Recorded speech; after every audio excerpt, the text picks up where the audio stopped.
Hello, everybody. Welcome back to One Leeds. We're back here with another video. We're back here with a different guest, and it's a different series. It's World Cup Leeds. We've been asked multiple times if we're going to cover the World Cup, and I thought it'd be a great idea to get Gabe on, who's a big fan of the channel, and me and Gabe have spoken off air as well. He's part of the Patreon. He's just the perfect subscriber. He's the teacher's pet, basically. So I thought I'd get him on, and we can speak about England. We can speak about the States, and more importantly, the Leeds/American influence on the World Cup. Obviously, Leeds only having 3 players. Don't know, Gabe, are we counting Dan James? Dan James for Wales? No. No. Okay, we won't count him. He plays for Fulham and he plays for Wales. You don't count him twice. -2.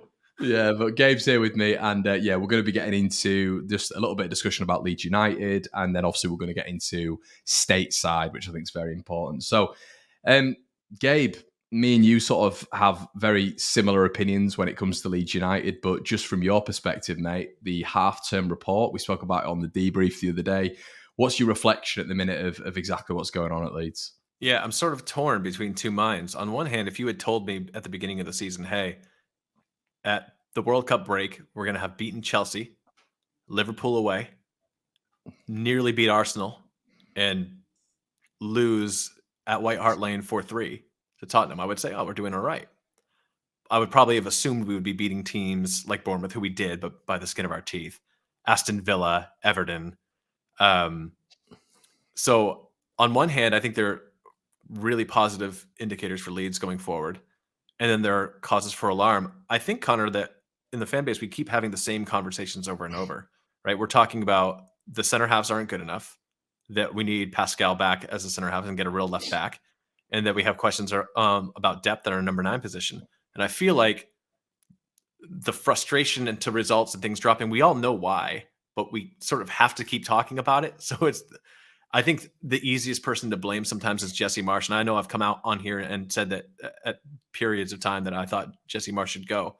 After he'd beaten Liverpool away, it was very hard for me to hold that opinion, especially after getting the Bournemouth results. So I think that's one area I know you're not Marsch out, but I think one area that we've differed is like who's most accountable, like, and what needs to be done. I share your cynicism about whether the board will invest or not, but it's kind of a weird place we're in, because I'm of the opinion that if Marsch gets the players he wants, we'll probably be okay. We'll probably finish between 12th and 15th. It's not progress, but it's out of the relegation zone. So yeah, I'm sort of muddled about it right now. It's kind of like a C- grade.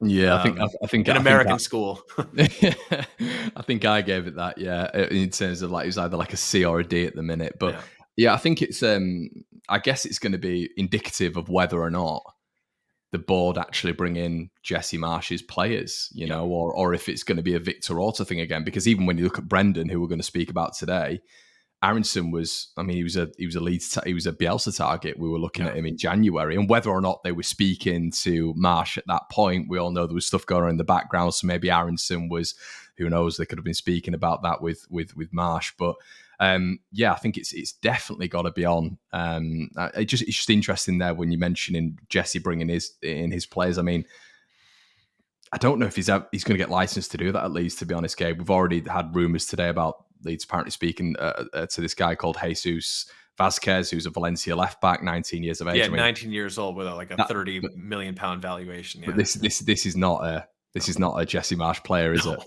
No, it's not. I think for me, the real concern I have is it's not, if we were losing matches by the kind of margins we lost before Marsch came in to the top 4 sides, and like it was bad, right? There was a string of matches where we scored no goals and we were getting done like 4-0, 3-0.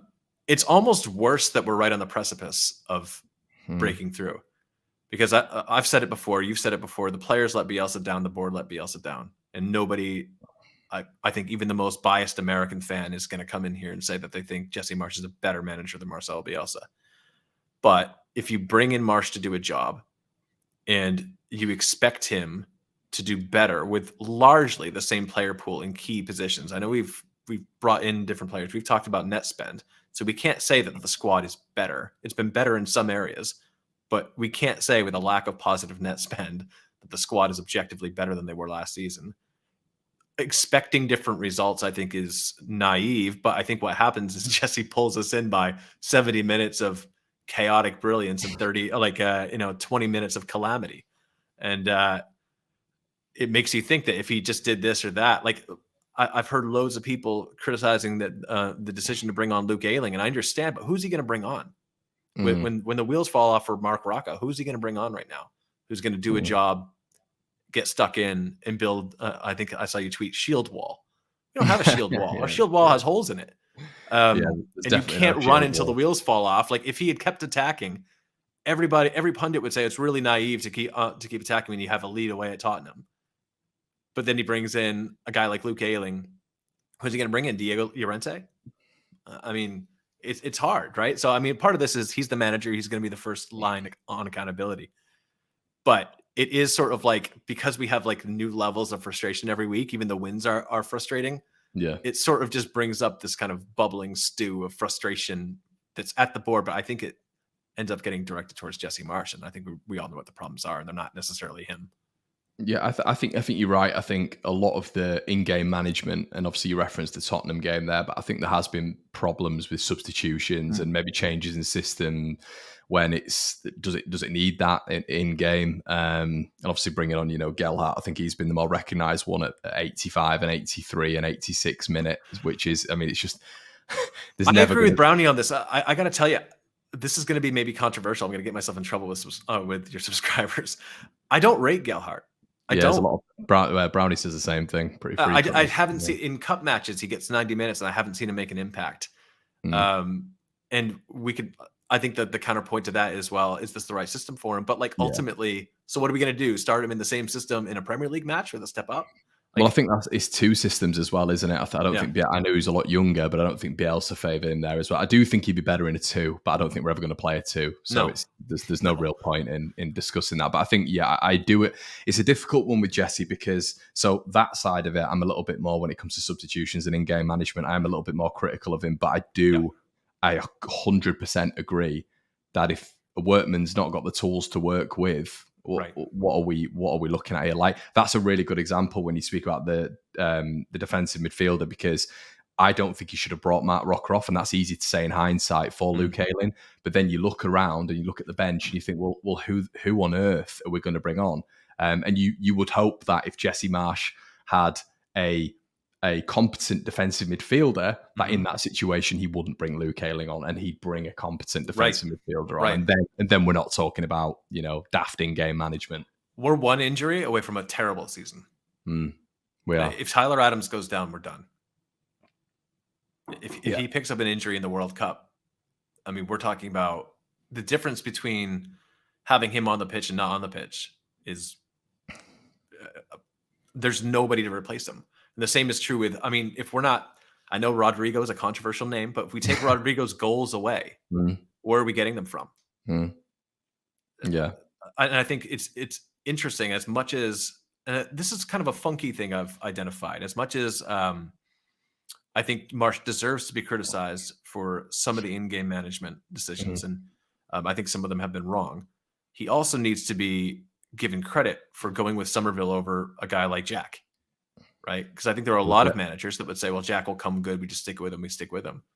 Somerville has been, he and Rodrigo have been the reason we've been in positions to win these matches. We haven't in some cases, but was it 4-4 from Somerville? And I think you have to give Marsh a lot of credit. I don't know many managers that would make that call to sit Jack Harrison and go with Somerville, especially given some of the behavioral things that seem to pop up subtly in interviews about Somerville. It seems like maybe he's still growing up.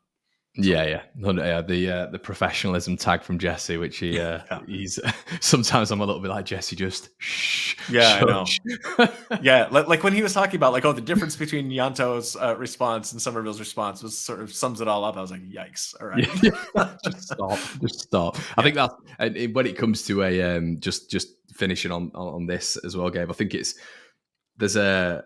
I think when Jesse's come in, just his personality is so different to what Bielsa's was that I think it's taken, and it still is taking, a lot of time for Leeds fans to adapt to that. And the problem is a lot of people mix that with an American thing and they think, oh, it's American, so, we don't want it.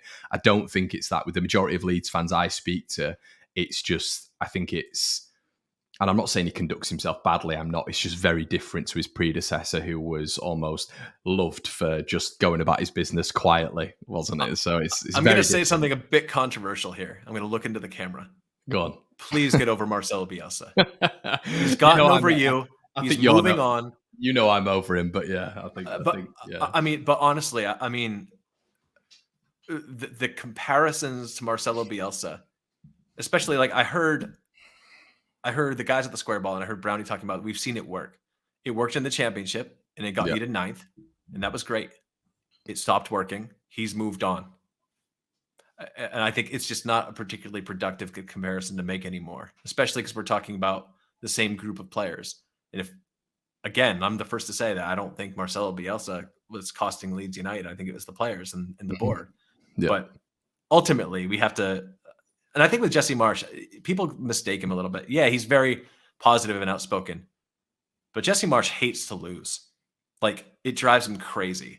He's one of the most competitive people you'll ever meet, and he's similar to Tyler Adams. Like, when you see Tyler Adams in an interview, very positive, very upbeat. Have you like watched him on the pitch? And have you like sort of heard sort of the low key, which, by the way, did you hear that one fan that was on one in the Tottenham game behind the goal? It's amazing. But if you watch Tyler Adams' lips move, you can hear what he's saying to opposing players. So I think that, I think that there's a perception about like wanton delusional positivity with some of the American boys that I think it's just how they're trained to deal with media. I don't think it's necessarily reflective. I can guarantee Marsch goes into that locker room and cusses them out when they're not playing well. Yeah. I'm 100% not saying that. No, I know. But I think there's a perception that he's just sort of this, I mean, national media was calling him Ted Lasso. Yeah. He got that for a while, didn't he? Yeah. It's a lazy comparison. I think most English fans don't fuss with it, but I do think that there has been some. I think a lot of the criticism of Marsch has been fair, and it's a big job, the Leeds job, but I do think some of it is a little bit silly, and they're to hear people say, "Well, I've never been convinced about Marsch from the start." Well, who are you going to get if not Marcelo Bielsa? So probably a good segue into the World Cup stuff, though. Talking about American mentality and English mentality. Yeah, let's get into it, mate. Obviously, World Cup coming up. Leeds have 4 technically players going to the World Cup. Do they have 4, Connor? But 2 names that we obviously wanted to discuss, and Gabe is huge to educate us, English, Irish, Scott, whoever is not part of the American scene, on how the Americans play, the system. Adams and Aaronson's roles, because I think I'm not really aware of that, and obviously they're playing England very, very soon, which we're all going to be invested in. So I guess to start with, Gabe, it'd be good to discuss Tyler Adams. I mean, throughout the coverage so far of the American team, he seems like an absolute pivotal part of it, to be honest. Yeah, so I'm going to go ahead and say I never said I was educating anybody. Let's just I don't want people to come after me. Never said that. No, so obviously, Tyler Adams is the heart and soul of the U.S. team. There's a lot of debate as to how he's deployed. The States play a 4-3-3 with Adams obviously in the center of that midfield. There is a debate that has been going on for quite some time that Adams is best in a dual pivot, where in which his responsibility is to win the ball and then move it quickly. That's not currently how the United States line up, and it's not currently how they play.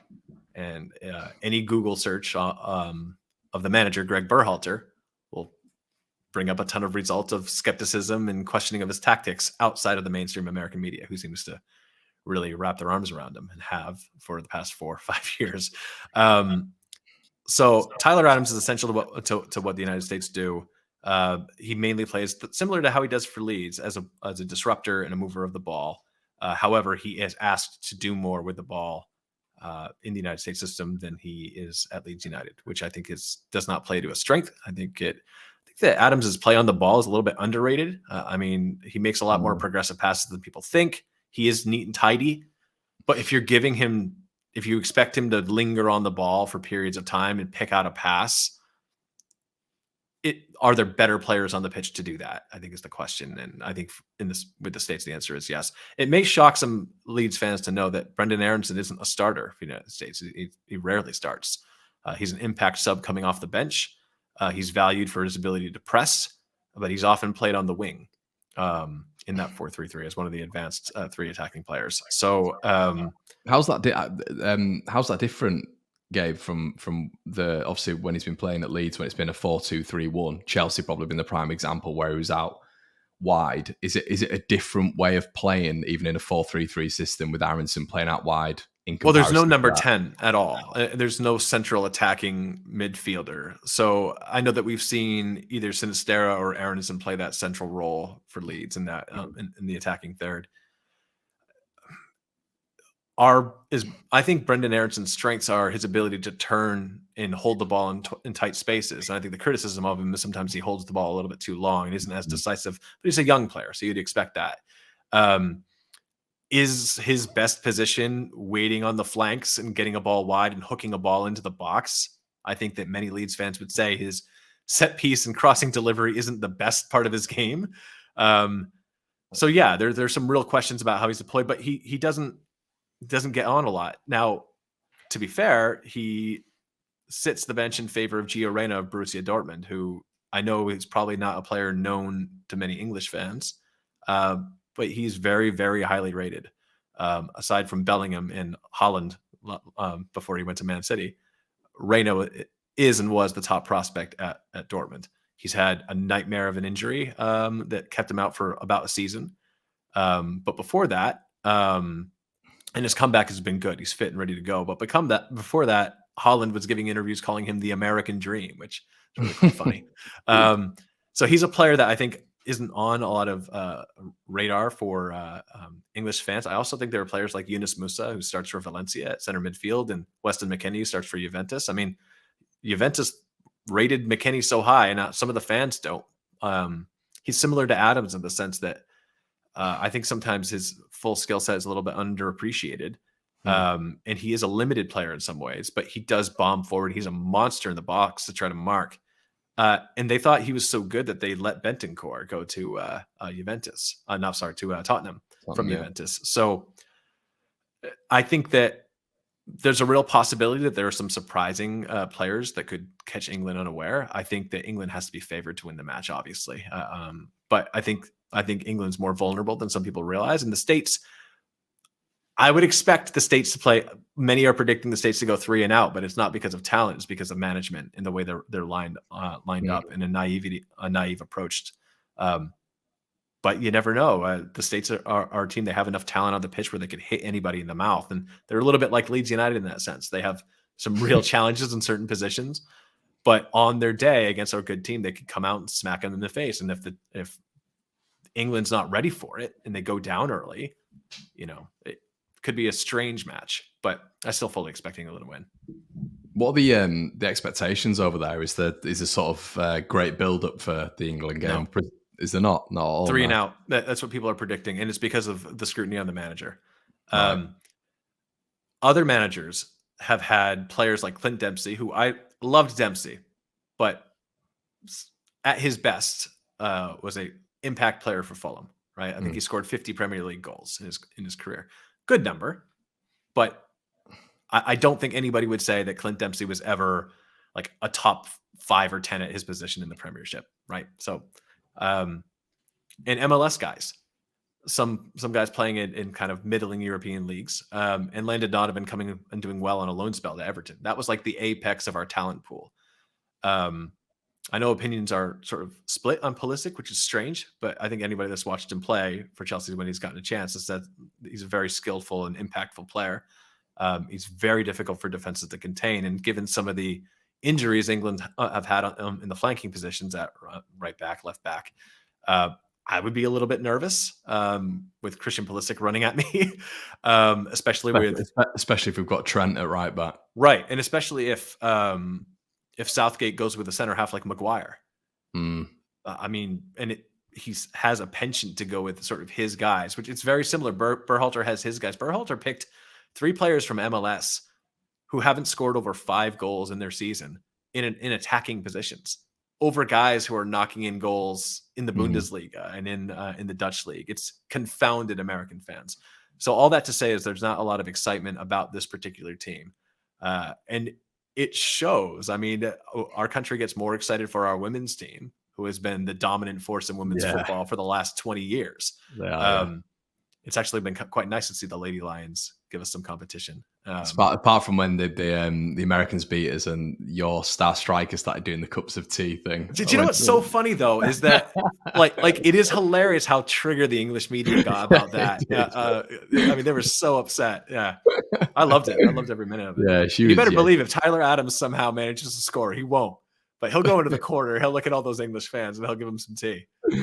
Yeah. I think I put a tweet out as well, and some people got so vexed by it, and it's because obviously naturally people are very patriotic. I think it's definitely less over here, in my opinion, and you know, my family and my friends and people who I hang around with. I think as a group, we're less patriotic than, let's say, maybe maybe 12 or 13 Americans as a comparison. I think Americans are highly patriotic, as we all know. So I put a tweet out and I said, look, if Adams and Aaronson were to have absolute, blinders against England, would you be proud or would you be broken? And a lot of people were just responding back saying proud, proud, proud, proud, proud. Now, I don't know if they were English, but yeah, I think the majority were, but some people were obviously very vexed by that tweet. And how can you say that, all this sort of stuff? But yeah, it is an interesting dynamic going into this World Cup, because a lot of Leeds fans will, and I remember it was different with Calvin, because obviously Calvin was English, but you do almost start to have more. You are invested way more into your players. Like I was way more invested into England because of Calvin Phillips. And I think with the American team, I'll definitely be way more invested now because of Brenden and Tyler. It's hard to cheer for England for a number of reasons. Number one, they break your heart. Number two, they don't know how to put penalties away. But I think for me, the third thing and there are some young players who are easy to like. I think Arsenal Saka is a player I like quite a lot. Love watching him play. Very exciting. I think Phil Foden's a player that I would be excited about as an English fan. Kieran Trippier I'd be excited about. And Jude Bellingham. Thank God Southgate doesn't seem to know his best 11, because if he rolled out Jude Bellingham, I'd genuinely be afraid of losing 4-5-0. What are your thoughts on him, Gabe, in terms of Southgate? I mean, he's got us to a semi-final, he's got us to a final, which obviously has been unprecedented for us in a long time now. What are your? But a lot of English fans are very narked off with him because of how defensive he plays. He essentially plays 7 at the back. And I think probably the large majority of English fans, maybe 60-40, are wanting him to move on, especially when you're hearing this week Pochettino would be interested in the job. With the amount of attacking talent we've got, I feel like that'd be an incredible appointment. But really, I don't rate Pochettino. I'm sorry. Not? No. Yeah, a flash in the pan manager. But when you say flash in the pan, as you've just said with Greg Berhalter, sorry, apologies. No, that's right. You've done well. Yeah, I've done all right there. He who must not be named here stateside. I guess you only get international players for a certain amount of time, so it kind of is a little bit flash in the panny. Whereas I think over a 38-game season, Poch, it'd be a little bit different. But also, do you want a manager that plays beautiful football but doesn't win?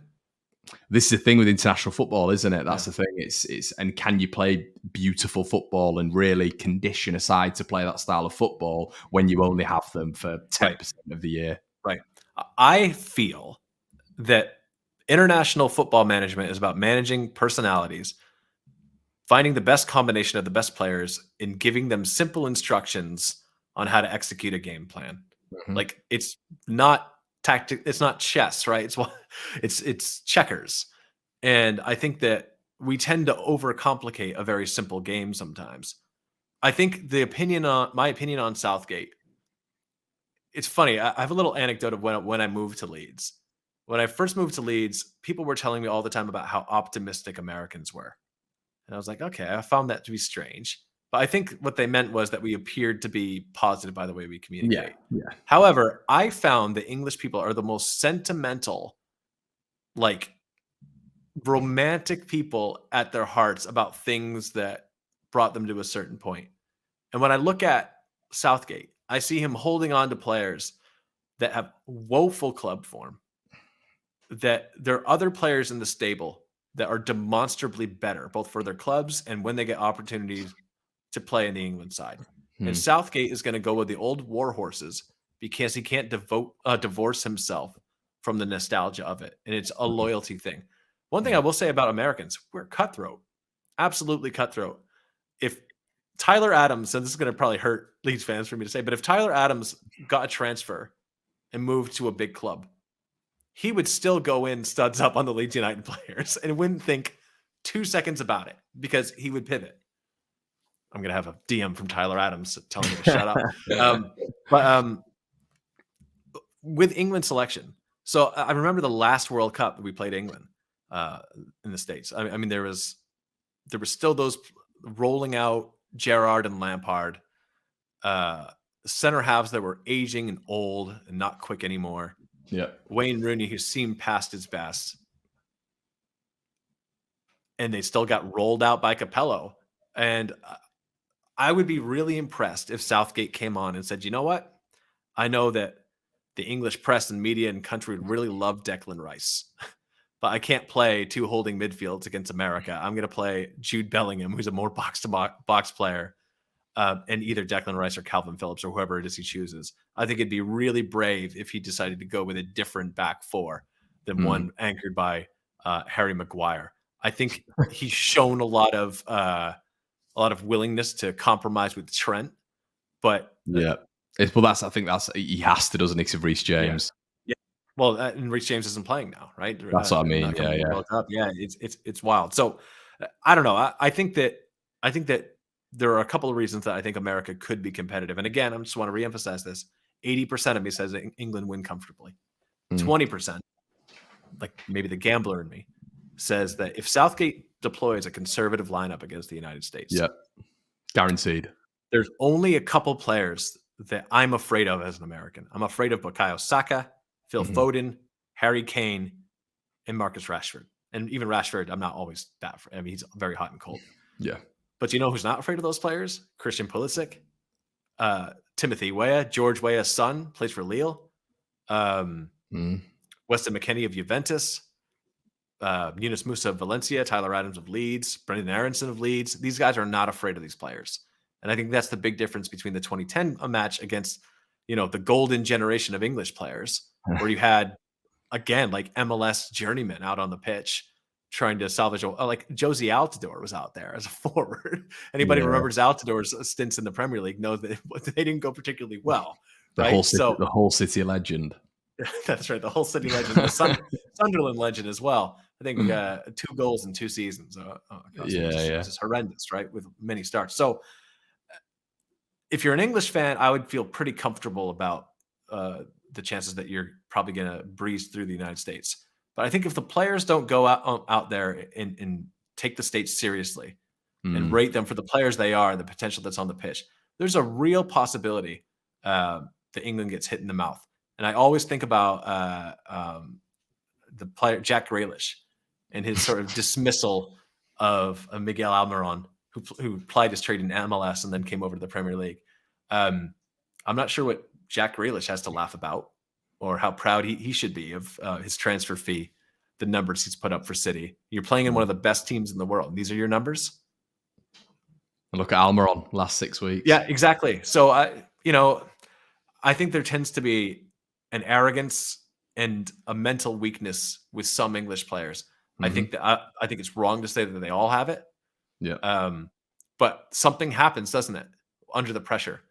And I will say this about these American kids: they're the second youngest team at the World Cup by like half a year in age. Hungry, and they're hungry, and they feel disrespected. And now because we have a terrible manager, that disrespect may be warranted. But I think you've seen it in the way Tyler Adams plays and the way Brenden Aaronson plays. They play better when they're a little bit pissed off. The whole American team is like this. Would you? I mean, obviously, before we get on to just another thing I want to talk about, would you ever expect Jesse to take over the American side? Obviously, no. It depends on his trajectory as a coach. But I mean, you were just talking about almost the mentality and how your current manager really isn't that when it comes to comes to tactics and strategy and picking the right personnel. I think Jesse will say the right things and say that he'll want the American job, but I don't think he does. I think Jesse's a club football manager. You can't implement a Red Bull system in an international game. No. And I think that he likes the week-to-week work with the players. I think that we can talk about his game management, but I think it's hard to argue that his man management of individual players has been poor. Look at what's happened with Rodrigo, Somerville, these other players that maybe didn't seem like great investments, right? So, or great time spent. I just can't see it. I think that the next World Cup being in the United States might be appealing, but I can already tell you that U.S. soccer is going to want to anoint some MLS coach and try to act. This is their thing. They have this, on one hand, there's this inferiority complex where you can't criticize us, and then there's this sort of, the U.S. team has 8 or 9 MLS players in the side. And most of these guys, I don't want to make the sweeping generalization that MLS players aren't any good. We're seeing with Almiron, Jack Harrison was an MLS player. Tyler Adams started out in MLS. MLS is a good feeder league, and it's very young, and it continues to grow. So it's not necessarily a criticism of MLS. But if you're taking guys that aren't ripping up trees in MLS and putting them in the side as a marketing ploy to say, oh, look how many MLS players are in the World Cup.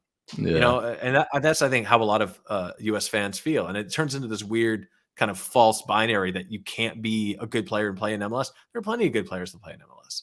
But, I don't think that you should have a leg up in the national team just because you play for the domestic league. Do you think any of our players missed out in terms of, they should have been part of the squads? Obviously, we saw Rodrigo miss out. We saw Robin Koch miss out, maybe quite surprisingly, and obviously Pascal Strauch.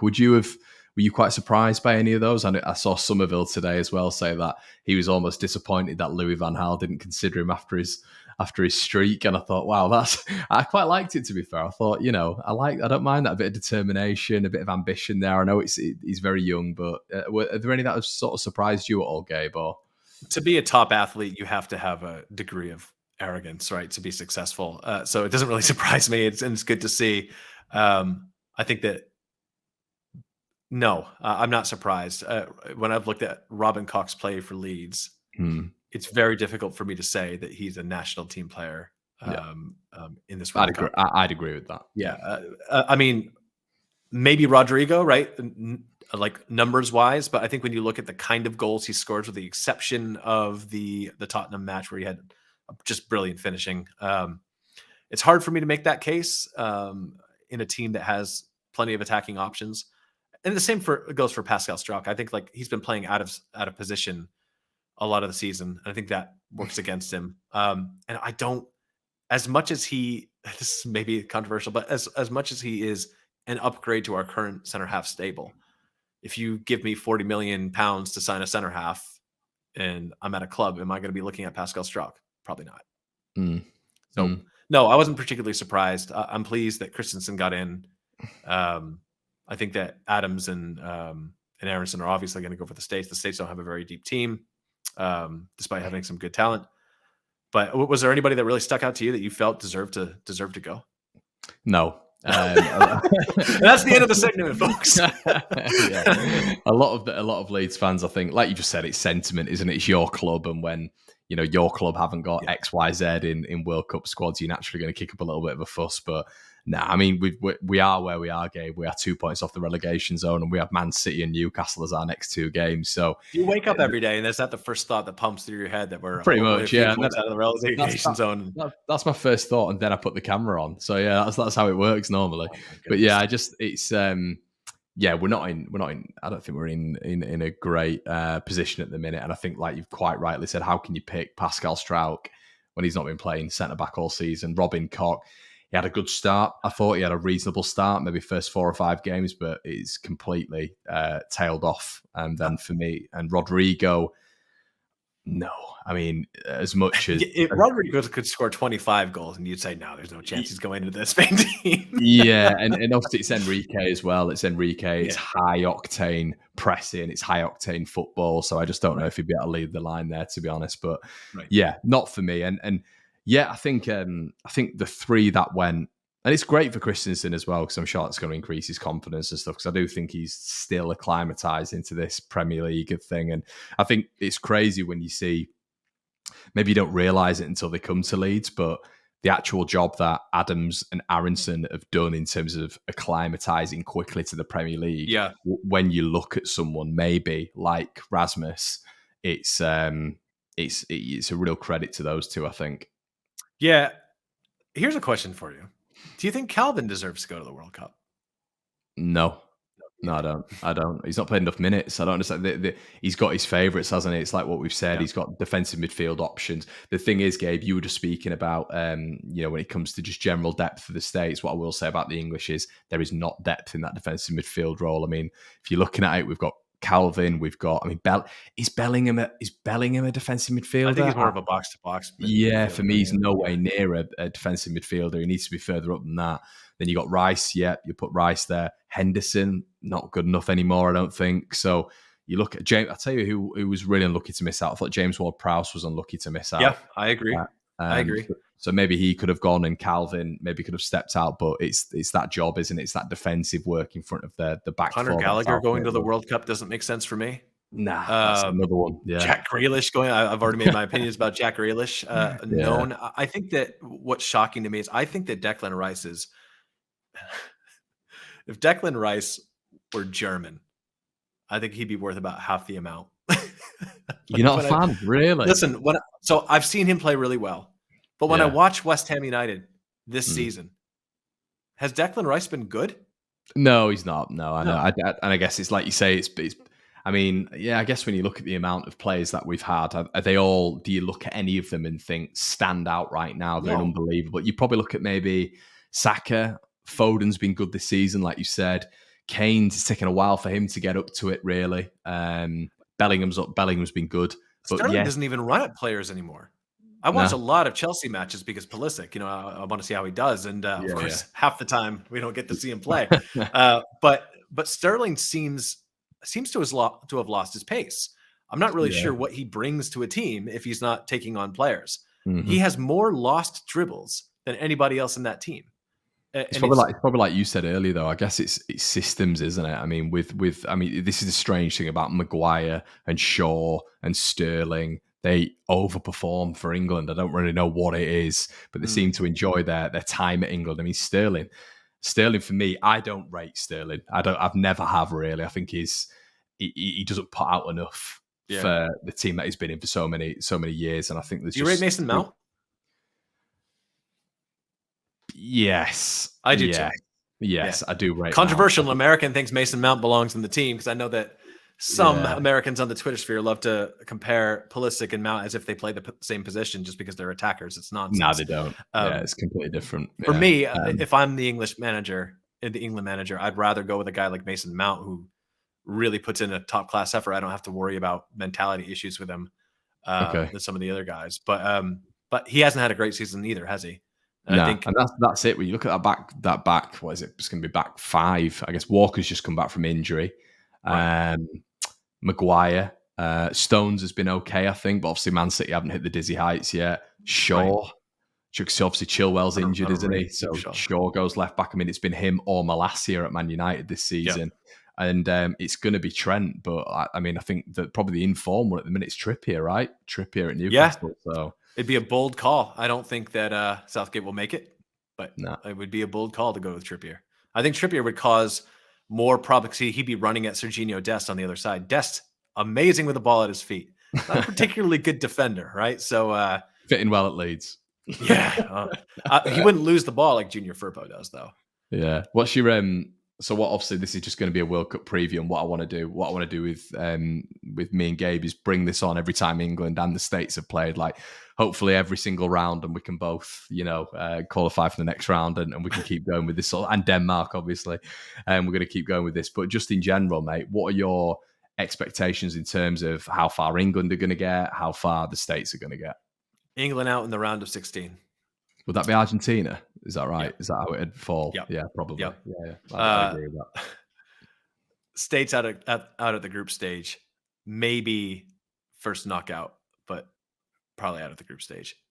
So I'm that pessimistic. Are you expecting to finish second in the group?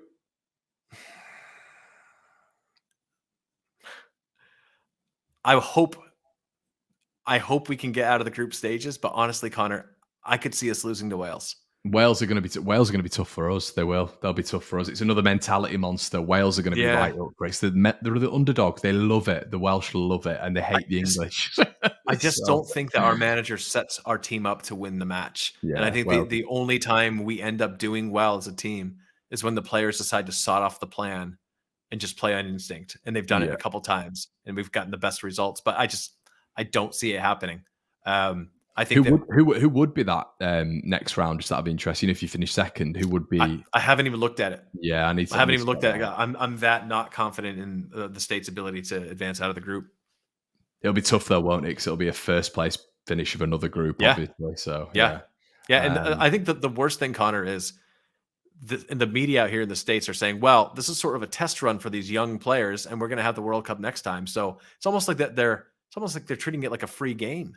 And it's madness to me. We didn't even qualify last time. Yeah. And some of the systemic issues that led to that disqualification haven't been addressed. So hooray. This is going to be great. Can't wait. Yeah, but let's hope the boys do well. And I'm actually, so when do you, so obviously it's you guys versus Wales, isn't it? Yeah, when do you kick off? I think the day before Thanksgiving, actually. Right. Okay. You're gonna have to explain when is that? It's either Tuesday or Wednesday. Okay.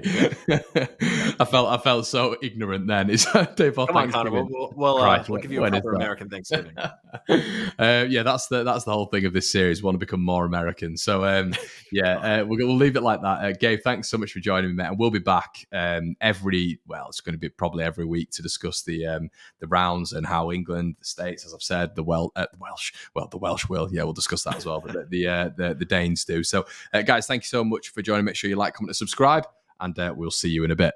Cheers.